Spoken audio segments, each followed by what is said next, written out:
yang pasti lebih dari Mike. Ya, memang ya inilah akhirnya kita namakan sebagai satu apa istilahnya kerja kolektif ya.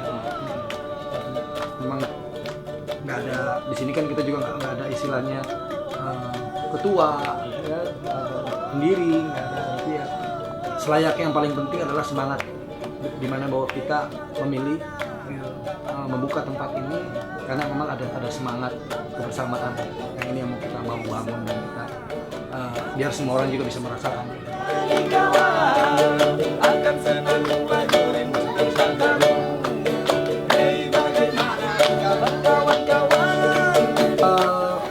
Lebih kepada membangun kemandirian ya, terutama itu dengan cara-cara kita yang kita tawarkan secara baik artinya secara strategis ya kita bagaimana menawarkan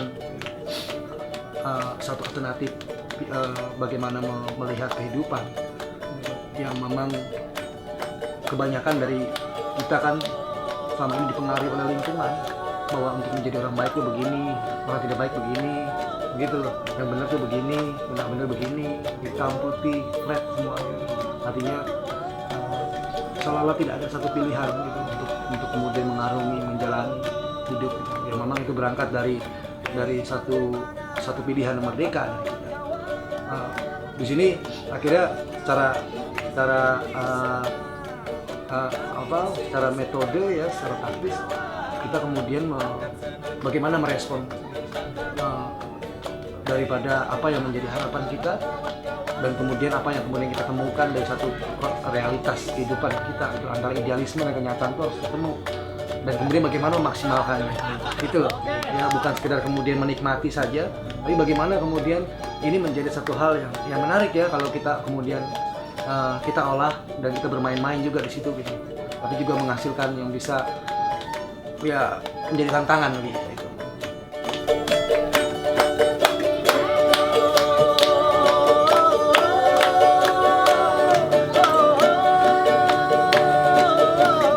Ya kalau bisa ngomong Mike dari sekarang ini mengatakan udah storyboardnya kali ya. sampai harus jadi begini, harus tatoan, gitu loh. Harus bergaul, bergumul dengan kehidupan di lapangan, harus dilabelkan dengan kata punk dan padahal gue masa kecil gue nggak pernah memilih kehidupan gue kayak begini deh, bayanginnya enggak gitu loh. Tapi ya pada akhirnya memang udah storyboard, ya. Memang harus disyukuri dan dipandang ada hal yang lebih. Jadi ya kita nomaden awalnya, kita ada satu tempat, kemudian kita diusik. Ya tadi kan karena memang masyarakat dengan mindsetnya, dengan stereotipnya, artinya dengan pandangan yang memang cenderung sebelah mata kaku ya. Ya akhirnya kita diganggu, diusik, kemudian ya kita tidak diberikan satu kesempatan gitu ya untuk membuktikan. Itu selama 5 tahun kita nomaden sampai pada akhirnya kita menemukan tempat rumah hantu ini. Tadi rumah hantu ini jujur aja, orang nggak berani menempatkan rumah ini, ya mungkin hantu di sini juga mendengar kali ya. Dan akhirnya menjadi sahabat, menjadi kawan kita, karena faktor nggak ada pilihannya, udahlah hajar gitu. Dan akhirnya tempat yang kita tempati ini juga satu sisi menguntungkan bagi pihak lingkungan kita ya. Karena yang tadinya ini dianggap angker, orang pulang kerja malam-malam jadi takut. Tapi tiba-tiba dengan adanya kita tiba-tiba menjadi ramai, menjadi tidak sepi lagi. Ya banyak lampu menyala dan dari hal-hal itu. Kemudian kita kenapa juga salah satunya alasan bisa bertahan sampai hari ini.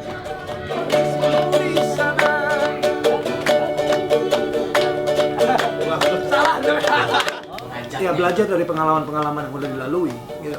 Artinya Mike belajar daripada diri Mike sendiri gitu. Bagaimana sebelumnya gitu loh, yang memang tidak jauh berbeda seperti kebanyakan masyarakat pada umumnya gitu ya, yang kemudian meyakini dan harus hidup kepada hal-hal yang sepertinya Mike nggak ada pilihan. Kebenaran itu selalu sudah menjadi mutlak gitu. Harus untuk diikuti gitu. Ya. Kalau nggak diikuti maka dianggap menyimpang dan anak apa itu gitu loh kan gitu. Jadi ya pada akhirnya Mike belajar bagaimana akhirnya menyikapi, bagaimana kemudian berkomunikasi gitu. Layaknya Mike melihat orang-orang di kampung ini adalah ya badan Mike, diri Mike sendiri gitu. Jadi nggak ada upaya untuk memaksakan mereka harus bisa melihat dengan baik, tidak. Tapi ya malah justru kita yang kemudian membawa diri untuk belajar kepada mereka, gitu loh. Itu hal yang memang akhirnya membawa banyak keberuntungan. Kita belajar kepada mereka, walaupun mereka saat itu dengan pandangan-pandangan yang memang sebelah mata sama kita di kampung ini, tapi kita juga mempercayai bahwa apa yang mereka miliki dengan pandangan-pandangan tersebut adalah murni, gitu, adalah milik mereka, gitu. Ya, ketika memang harapan kita adalah bagaimana mereka tidak berlaku seperti itu merupakan satu proses perjuangan yang mereka lakukan, bukan kita. Gitu. Nah, karena itu akhirnya kita butuh mitra, butuh orang untuk berkomunikasi, butuh teman, butuh warga, butuh gitu loh ya, untuk kemudian kita juga mengusung harapan kita. Ya akhirnya yang pertama yang harus dilakukan teman-teman, bagaimana akhirnya sampai saat ini kita bisa akrab dengan semua orang di rumah di sini, karena kita yang memang datang ke masyarakat ini untuk belajar pada mereka, bukan untuk ngajarin loh, gitu, tapi untuk belajar kepada mereka apapun yang ada di depan mereka. Hingga proses waktu itu yang kemudian menciptakan kita saling belajar bersama, gitu loh. Itu yang kemudian saling bisa terbuka. Nah kita lihat seperti anak-anak sekarang, ibu-ibunya atau apa yang kemudian juga tidak lagi merasa khawatir, tidak lagi kemudian hidup kepada pandangan-pandangan yang mungkin sebelumnya. Itu dikarenakan mereka yang memang punya keinginan dan kemampuan untuk membawa perubahan dan menerima itu, bukan karena kita. Jadi masyarakat sendiri pun juga akhirnya belajar. Itulah akhirnya memang mau kita transfer energi kemerdekaan.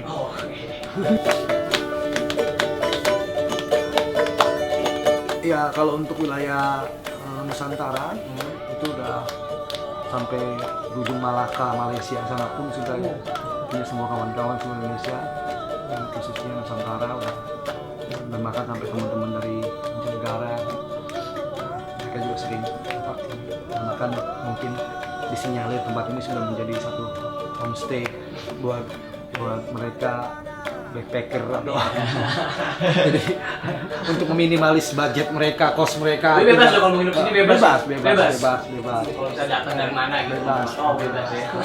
Selagi kemudian juga kita bisa bawa diri masing-masing. Ya, dengan senang hati, kita nggak ada batasan sekali.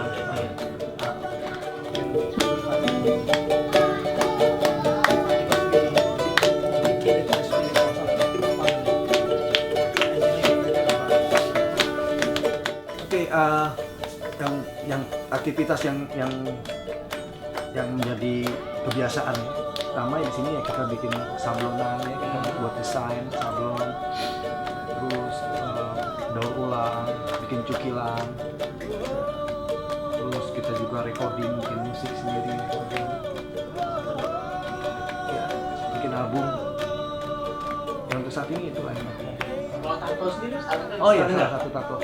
Ya tato awalnya kita juga punya kegelisahan kan mengenai tadi pandangan masyarakat yang selama ini kerap membudayakan ya sampai sekarang ya, artinya stigma masyarakat mengenai tato itu kan masih terkesan negatif ya, sebagai perwakilan daripada kriminal seperti itu. Dan kemudian juga karena kita juga sebagai penggiat, penghobi juga tato, akhirnya ada upaya lah untuk kita untuk bagaimana mensosialisasikan, tapi juga tetap menghargai bagaimana setiap orang dengan pandangan-pandangan. Akhirnya kita bikin tato. Awalnya itu kita pakai nama beras tato. Jadi saat itu tato barter dengan beras. Ya, dan beras itu kita pergunakan untuk menghidupi teman-teman di sini, dan juga kalau lebih kita bagi-bagi tetangga.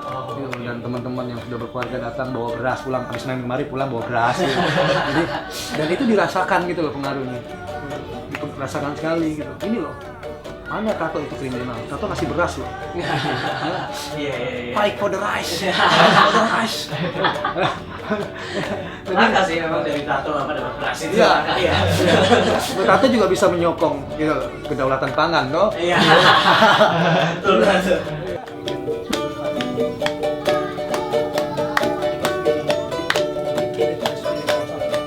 Kita nggak melihat itu sebagai prestasi sih ya saat ini. Kita hanya berupaya aja semaksimal mungkin bisa menyenangkan, bisa kemudian memberikan satu solusi. Ya dengan harapan besar juga kita bisa belajar dengan hal-hal itu semua. Jadi Ya, kalau mau dibilang kita yang paling menyenangkan adalah pada saat kita memang sering kali dan kita bahkan banyak sekali kita bisa diterima oleh masyarakat, kita bisa bermain di tengah-tengah masyarakat, kita bermain di kalangan daripada kantong-kantong masyarakat yang berbeda-beda. Itu yang kemudian menjadi satu hal yang menjadi satu semangat baru, satu hal yang membanggakan untuk naik pribadi. Ya, contoh kita main di Majlis Taklim, misalnya kita main di hal-hal yang tidak mungkin, misalnya di kelompok masyarakat yang memang cenderung tabu gitu. ya kaku, istilahnya tabu, tapi kita bisa masuk dan main di sana gitu. Dan itu yang kemudian menjadi prestasi lah mungkin gitu kan bagi kita. Kita bisa main di sana.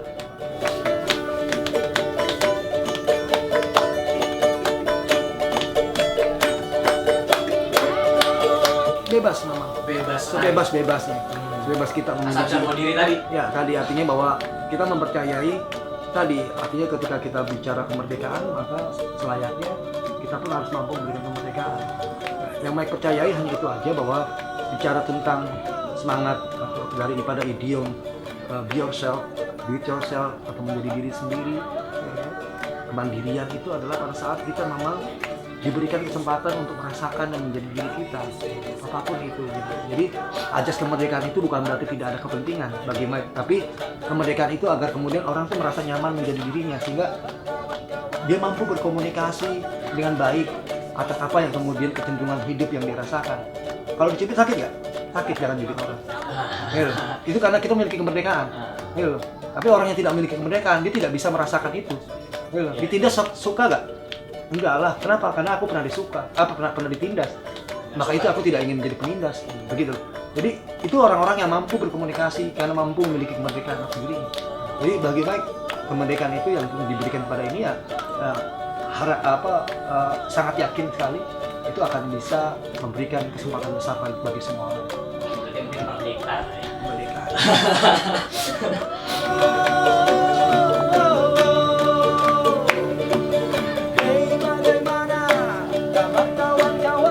Enggak, karena kan kita juga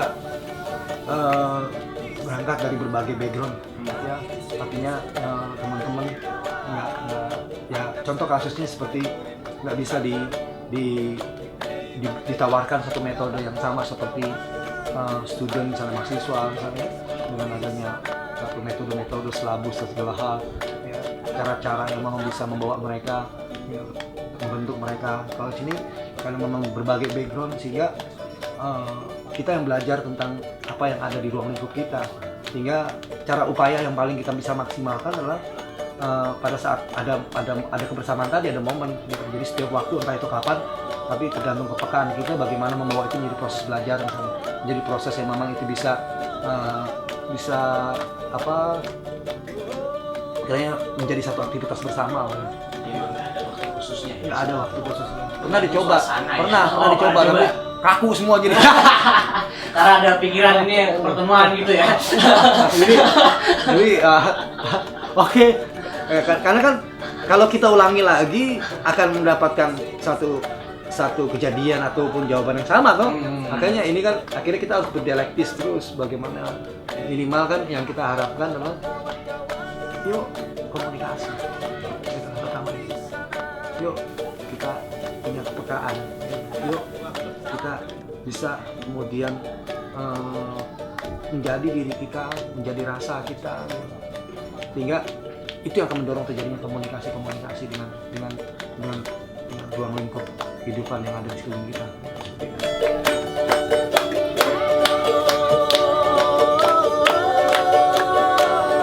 Ya, karena pada dasarnya Mike meyakini yang bisa mengubah bangsa ini adalah bicara soal pendidikan sebenarnya. Pendidikan ini akan bisa membawa bangsa ini keluar dari satu persoalan-persoalan. Tapi tinggal persoalannya pendidikan seperti apa kan? Artinya ini juga menjadi satu pertanyaan besar. Selama ini pendidikan dalam negeri kita kan cenderung justru memberikan sumbangsi dan kontribusi besar pada satu kebobrokan yang ada di bangsa ini. Ya, ini yang harus diakui. Ya, contoh misalnya ada beberapa instansi yang melaksanakan gitu, ya. para ya masyarakat ilmiah, akademisi misalnya, yang kerap kemudian menghancurkan banyak gunung-gunung kars, misalnya gunung-gunung kapur, ya, yang menghancurkan. Justru mereka menghancurkan bukan kemudian memberikan satu nilai tawar atau solusi yang lebih bisa membangun. Ya, contoh kasih itu. Jadi ya kalau mau dibilang soal pendidikan negeri ini udah nggak menjadikan satu ukuran nih, gitu loh, yang bisa membawa bangsa ini, malah menghancurkan ini. Itu aja sih. Itu ya. Tapi Mike percaya bahwa pendidikan itulah yang memang sebenarnya akan bisa membawa perubahan bangsa ini. Tinggal persoalan pendidikan macam mana. Kalau macam ini saat ini terjadi saat ini detik ini omong kosong. Berarti apa pendidikan yang ditawarkan oleh komunitas ini sendiri? Jangan sampai kayak gitu. Ya pendidikan yang kemudian memanusiakan manusia sebagai manusia. Iya, berarti. Artinya dengan hal itu kita pun akan bisa melihat tentang kesadaran. Kita akan memiliki kesadaran atas apa negeri kita dan bangsa itu gitu, dengan karena bicara tentang negeri dan bangsa kan ada orang dan masyarakat di dalamnya. Kalau kemudian pendidikan itu senantiasa memanusiakan manusia sebagai manusia gitu, maka akan ada upaya-upaya bagaimana menciptakan gitu ya, memberikan kesempatan sumber daya manusianya itu menjadi lebih, menjadi lebih, bukan kemudian hanya diciptakan sebagai mekanik semata, yang meneruskan kebobrokan yang ada gitu ya. Udah lulus kerja lu ada uang sekolah, nggak ada, jangan sekolah lu. Gila lu gitu loh. Ketika sekolah nggak boleh ngapa-ngapain, ikutin aturan yang baik, yang penting lu lulus, dapat IP bagus, selesai, dapat terima kerjaan, gitu loh. Ini bangsa macam apa yang mengadopsi pendidikan macam apa gitu. Nggak, sangat tidak memanusiakan, sangat tidak melihat generasi.